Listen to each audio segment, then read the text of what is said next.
जय श्री राम दोस्तों, स्वागत है आपका श्री रामचरितमानस कथा में। पिछले भाग में हमने देखा कि विश्वामित्र मुनि आए और राजा दशरथ से भगवान राम और लक्ष्मण जी को लेके चले। बोले कि मुझे राक्षस परेशान कर रहे हैं, तो उनको मारने के लिए भगवान हमें दे दीजिए दोनों भाई। फिर बड़े संकोच के साथ लेकिन बड़े मुश्किल से दशरथ जी उनको सौंप दिए अपने दोनों बेटों को। आगे चले लेकर के आज हम इसके आगे की कथा कहेंगे कि कैसे भगवान ने उन राक्षसों को मारा। चलिए शुरू करते हैं आज की कथा। अरुण नयन उरे बाहु विशाला, नील जलज तनु श्याम तमाला। कटिपट पीतक सैबर भाथा, रुचिर चाप सायक दुहु हाथा। भगवान राम जी के लाल लाल नेत्र हैं, चौड़ी छाती और विशाल भुजाएं हैं। नील कमल और तमाल के वृक्ष की तरह उनका श्याम शरीर है। कमर में पीतांबर पहने हुए हैं, पीला वस्त्र लपेटे हुए हैं और सुंदर तरकस, पीछे बाणों का जो तरकस होता है वो कसा हुआ है। दोनों हाथों में परम सुंदर धनुष और बाण हैं। ऐसे श्री राम अपने भाई लक्ष्मण जी के साथ चले जा रहे हैं मुनि विश्वामित्र के साथ। श्याम गौर सुंदर दो भाई, विश्वामित्र महानिधि पाई। प्रभु ब्रह्मण्य देव मैं जाना, मोहि नीति बितात जेउ भगवाना। श्याम और गौर वर्ण के दोनों भाई हैं। एक श्यामलय भगवान राम हैं और गोरे रंग के लक्ष्मण जी हैं। विश्वामित्र जी को महान निधि मानो प्राप्त हो गई है। वे सोचने लगे, मैं तो जान गया कि प्रभु ब्राह्मण देव अर्थात ब्राह्मणों के भक्त हैं। मेरे लिए भगवान ने अपने पिता को भी छोड़ दिया। ऐसा मैं परम धन्य हो गया ऐसा देख करके।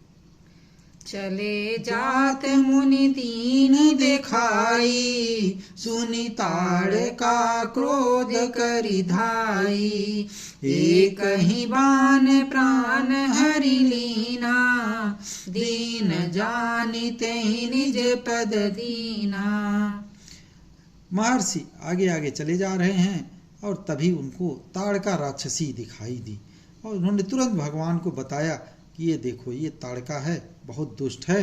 और जैसे ही ताड़का ने ये सुना कि अरे ये क्या है, मुनि के साथ ये दोनों कौन हैं, ऐसा सुनते ही वो बड़ी क्रोधित होकर के दौड़ पड़ी और भगवान राम ने बस एक ही बाण चलाया और उसके प्राण हर लिए। और फिर उनको दीन जानकर अपना धाम, अपना दिव्य धाम दे दिया, स्वर्ग दे दिया। दीन का मतलब यहाँ पे है कि अपने चरित्र से दीन है, अथवा अन्यथा तो बहुत शक्तिशाली थी वो ताड़का, लेकिन चूंकि उसके कर्तव्य, उसके कर्म खराब थे, इसलिए वो दीन ही है। तो कर्म से ही आदमी दीन और धनी होता है। तब ऋषि निज नाथ ही जिय चीनी, विद्या निधि कहूँ विद्या दीनी। जाते लागन क्षुधा पिपासा, अतुलित बल तनु तेज प्रकाशा। जब राम ने एक ही बाण से ताड़का को मार दिया, तब विश्वामित्र समझ गए कि सही में वास्तव में यही है, भगवान हैं। और वो मन में विद्या का भंडार समझते हुए भी लीला को पूर्ण करने के लिए ऐसी विद्या दी जिससे कि भूख प्यास न लगे। विश्वामित्र जी ने उनको ऐसा विद्या सिखाई कि जिससे उनको भूख और प्यास न लगे, क्योंकि जंगल में खाना पीना तो मिलेगा नहीं, तो भूख प्यास न लगे ऐसा उनको तरीका बताया। वैसे तो भगवान ही थे, उनको ऐसा कुछ जरूरत नहीं थी, लेकिन फिर भी मुनि का धर्म था, ऋषि का धर्म था कि उनके साथ आए हैं बालक, तो उनको जो है भूख प्यास उनको तृप्त करना उनका धर्म था। और इसी तरह से ये ज्ञान उनको वरदान दिया कि उनके शरीर में अतुलित बल और तेज का प्रकाश हो जाए। आयुध सर्व समर्पिक प्रभु निज आश्रम आन, कंद मूल फल भोजन दीन भगत हित जान। सब अस्त्र शस्त्र समर्पण करके फिर मुनि प्रभु श्री राम जी को अपने आश्रम में ले आए और उन्हें परम हितु जानकर, अपना कल्याणकारी जानकर भक्ति पूर्वक बड़े प्रेम से कंद मूल और फल का भोजन कराया। प्रात कहा मुनि सन रघुराई, निर्भय यज्ञ करऊं तुम जाई। होम करन लागे मुनि झारी, आप रहे मक की रखवारी। कंदमूल फल खा करके जब भगवान राम सो गए और सुबह सुबह उठे और उठ के राम जी ने मुनि विश्वामित्र से कहा कि अब आप जाके निश्चिंत होकर के, निर्भय होकर के अपना यज्ञ कीजिए। यह सुनकर वो मुनि अपने सभी साथियों के साथ अपना हवन करने लगे और श्री रामचंद्र जी उस यज्ञ की रखवाली में अपना धनुष बाण लेकर लग गए। सुनि मारीच निशाचर क्रोही, लय सहाय धावा मुनि द्रोही। बिनु परवान राम तेहि मारा, सत जो जन गा सागर पारा। जैसे ही मारीच को यह खबर मिली कि सब मुनि उनि तो यज्ञ करने लगे, तो बोले हैं इतनी उनकी हिम्मत, मेरे रहते हुए यहाँ यज्ञ करने लगे।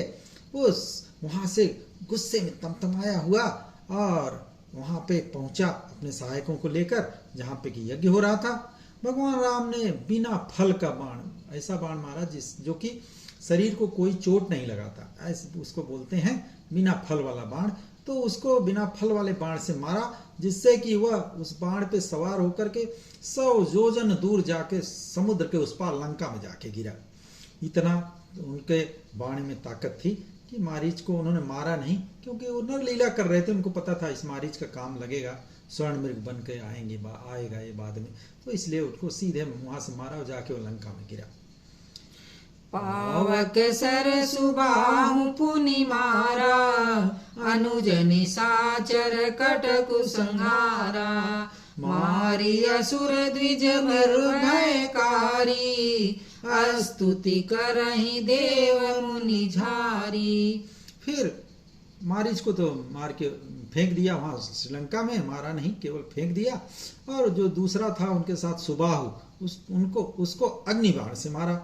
और इधर छोटे भाई लक्ष्मण जी ने सारे राक्षसों की सेना का संहार कर डाला। इस तरह भगवान राम ने राक्षसों को मारकर ब्राह्मणों को निर्भय कर दिया। बोला आप सब लोग जाकर के यज्ञ करिए। और इसको देख के सारे देवता और मुनि उनकी स्तुति करने लगे, प्रार्थना करने लगे। तह पुनि कछुक दिवस रघुराया, रहे कीनि विप्रन पर दाया। भगति हेतु बहु कथा पुराना, कहे विप्र यद्यपि प्रभु जाना। श्री रघुनाथ जी ने वहां फिर कुछ दिन और रह करके ब्राह्मणों पे दया की, क्योंकि सारे राक्षसों को तो मार ही दिया उन्होंने। और लेकिन वहां पे बोले आप लोग करो यज्ञ, कोई चिंता की बात नहीं है। और भक्ति के कारण ब्राह्मणों ने भी उन्हें पुराणों की बहुत सी कथाएं कही। यद्यपि भगवान तो अंतर्यामी है, सब कुछ जानते हैं, लेकिन बड़े प्रेम से वो ब्राह्मणों द्वारा कही गई कथा को बड़े रुचि के साथ सुनते रहे। तब मुनि सादर कहा बुझाई, चरित एक प्रभु देखिए जाई। धनुष यज्ञ सुनि रघुकुल नाथा, हरसि चले मुनि वर के साथा। इसके बाद मुनि विश्वामित्र ने आदर पूर्वक उनको समझा के कहा, हे प्रभु चल करके एक बड़ी चरित्र देखिए, एक बड़ा जो चल रहा है यहाँ पे स्वयंवर, उसको चल के देखते हैं।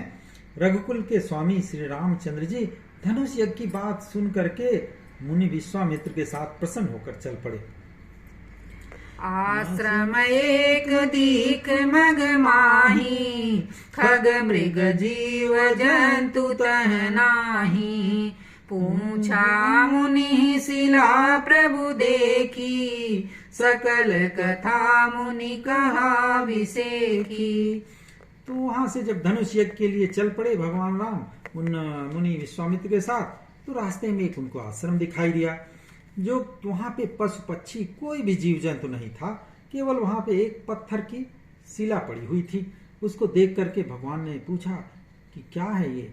तब मुनि विश्वामित्र ने बड़े विस्तार से उन सबको बताया, कथा बताया।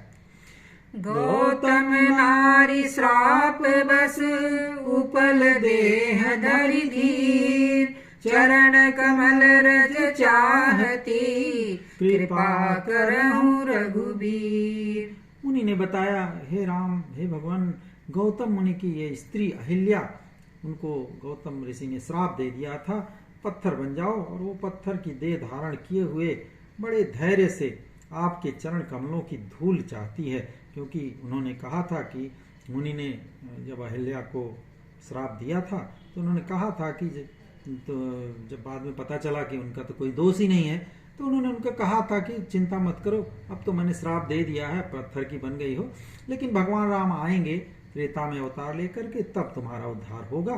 तो उसी को वो ध्यान में रख करके बड़े धीरज के साथ आपकी प्रतीक्षा कर रही है और आपके चरणों की धूल चाहती है। ऐसा मुनि विश्वामित्र ने रघुवीर जी से कहा, हे रघुवीर, इस पर कृपा कीजिए। पर सद पद पावन शोक न सावन, प्रगट भई तप पुंज सही, देखत रघुनायक जन सुखदायक, सन्मुख होई कर जोरी रही, अति प्रेमय धीरा पुलक शरीरा, मुख नहीं आवई बचन कही, अतिशय बड़े भागी चरण लागी, चुगल नयन जल धार बही। श्री रामचंद्र जी अपने पवित्र और शोक को नाश करने वाले चरणों का स्पर्श कर दिया उस शिला को, और वो अहिल्या फिर से जीवित हो गई। और जैसे ही वो एकदम जीवित हुई तो वह तपो मूर्ति अहिल्या प्रकट हो आई। भक्तों को सुख देने वाले श्री रघुनाथ जी को देखकर वो हाथ जोड़ करके सामने एकदम खड़ी की खड़ी रह गई। अत्यंत प्रेम के कारण अधीर हो गई, उनका शरीर रोमांचित हो उठा, मुख से वचन नहीं बोल नहीं आ रहे थे मुख में, इतनी वो जो है प्रफुल्लित थी। अत्यंत बड़भाग्नि अहिल्या प्रभु के चरणों में लिपट गई और उनके दोनों नेत्रों से जल, जो आंसू होते हैं प्रेम और आनंद के, वो धारा बहने लगी। धीरज मन कीना प्रभु कहूँ चीना, रघुपति कृपा भगति पाई, अति निर्मल बानी स्तुति ठानी, ज्ञान गम्य जय रघुराई। मैं नारी अपावन प्रभु जग पावन, रावण रिपुजन सुखदाई, राजीव बिलोचन भव भय मोचन, पाई पाई सर नहीं आई। फिर अपने मन में धीरज रखा अहिल्या ने और भगवान को पहचाना और श्री रघुनाथ जी की कृपा से भक्ति को प्राप्त किया। तब अत्यंत निर्मल वाणी से उन्होंने, अहिल्या ने उनकी स्तुति करना शुरू कर दिया कि हे ज्ञान से जानने योग्य श्री रघुनाथ जी, आपकी जय हो। मैं सहज ही अपवित्र स्त्री हूँ और हे प्रभु, आप जगत को पवित्र करने वाले, भक्तों को सुख देने वाले और रावण के शत्रु हैं।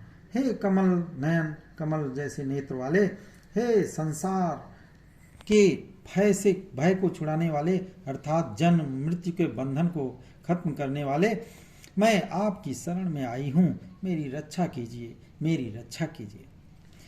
मुनि श्राप जो दीना अति भल कीना, परम अनुग्रह मैं माना, देखूं भरी लोचन हरि भव मोचन, यह लाभ शंकर जाना।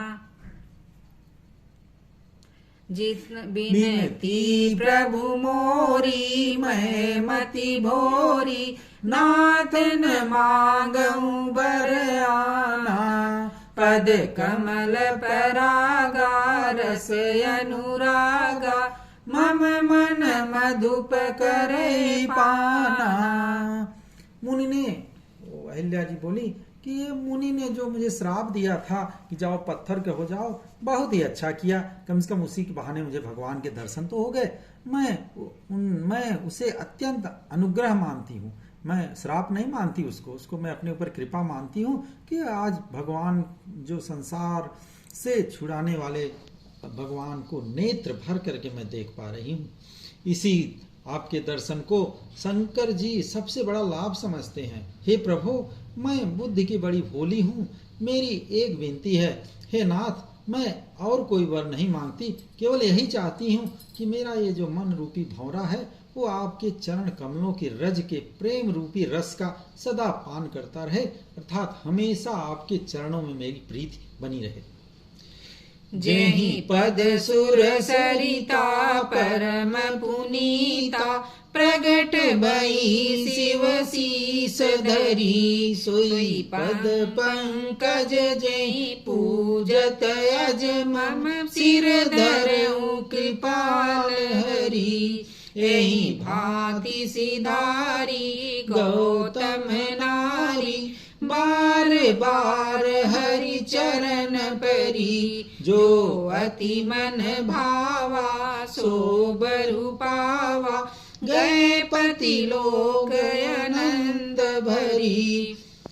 जिन चरणों से परम पवित्र देव नदी गंगा जी प्रकट हुई है, जिन्हें शिव जी ने सिर पे धारण किया, और जिन चरण कमलों को ब्रह्मा जी हमेशा पूजा करते हैं, और कृपाल हरि, ऐसे कृपाल हरि आपने उन्हीं को मेरे सिर पे रखा, मीन्स मतलब कि आप अपने पैरों को मेरे सर पे रखे। जिन पैरों से कि गंगा जी निकली हैं, जिनको कि शंकर जी अपने सर पे रखते हैं और ब्रह्मा जी हमेशा पूजा करते हैं, ऐसे भगवान के पैर मेरे सिर पे पड़े। तो इस प्रकार स्तुति करते करते वो बार बार भगवान के चरणों में गिर करके अत्यंत मन को अच्छा लग रहा था उनको, इसलिए वो बार बार उस गौतम की स्त्री जो अहिल्या थी वो आनंद से भरी हुई एकदम आनंद विभोर होकर के पति लोक को चल पड़ी, अर्थात स्वर्ग लोक को चली गई, जहाँ की उनके पति जो है गौतम ऋषि पहले से ही हैं। अस प्रभु दीन बंधु हरि, कारण रहित दयाल, तुलसीदास सठते ही भजू, छाड़ी कपट जंजाल। प्रभु श्री राम जी ऐसे दीन बंधु और बिना ही कारण दया करने वाले हैं। तुलसीदास जी कहते हैं कि हे सठ, हे दुष्ट मन, तू कपट और जंजाल को छोड़कर उन्हीं का भजन क्यों नहीं करता। इस तरह से जो है तुलसीदास जी ने भी अपने भगवान की पूजा की है और भगवान राम ने अहिल्या को तार दिया। इसके आगे फिर चल पड़ते हैं, जिसकी कथा हम फिर अगले भाग में करेंगे। आज के लिए इतना ही, तब तक प्रेम से बोलिए सियावर रामचंद्र की जय, पवन सुत हनुमान की जय, उमापति महादेव की जय, राधावर कृष्ण चंद्र की जय।